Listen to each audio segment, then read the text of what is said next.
Let's throw out a few numbers so we can put in perspective the NFL players taking a knee during the playing of the national anthem.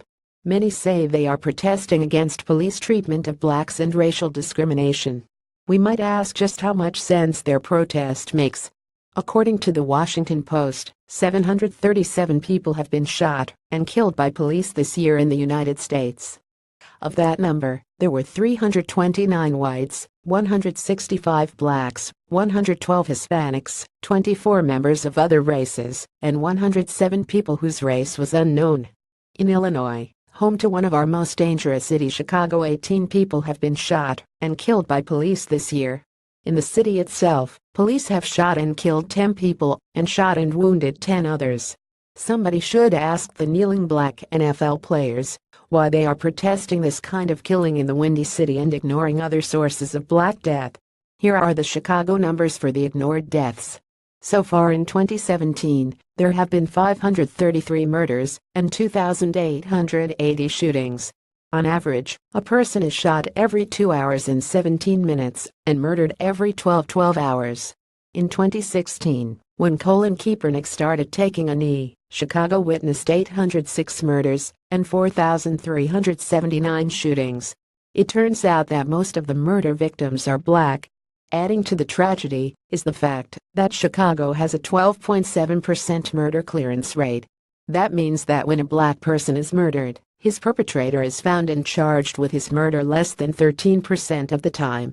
Similar statistics regarding police killing blacks versus blacks killing blacks apply to many of our predominantly black urban centers, such as Philadelphia, Baltimore, New Orleans, St. Louis, and Oakland.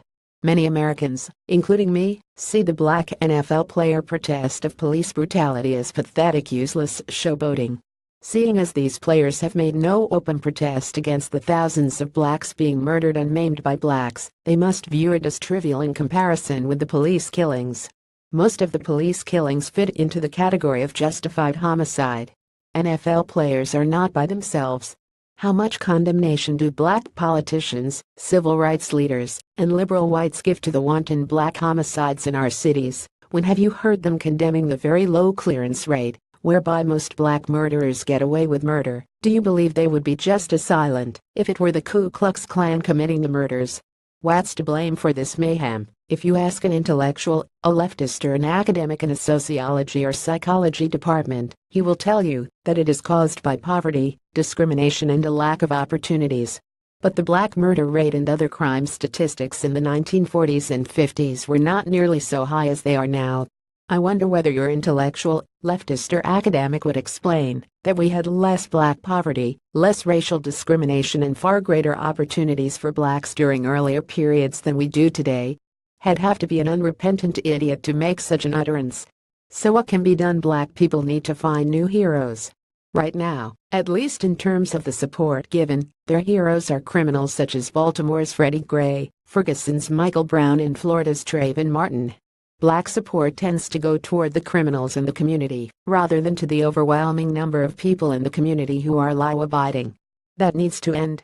What also needs to end is the lack of respect for and cooperation with police officers.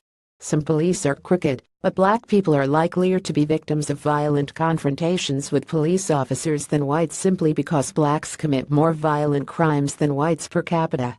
For a race of people, these crime statistics are by no means flattering, but if something good is to be done about it, we cannot fall prey to the blame games that black politicians, black NFL players, civil rights leaders, and white liberals want to play. If their vision is accepted, we can expect little improvement of the status quo.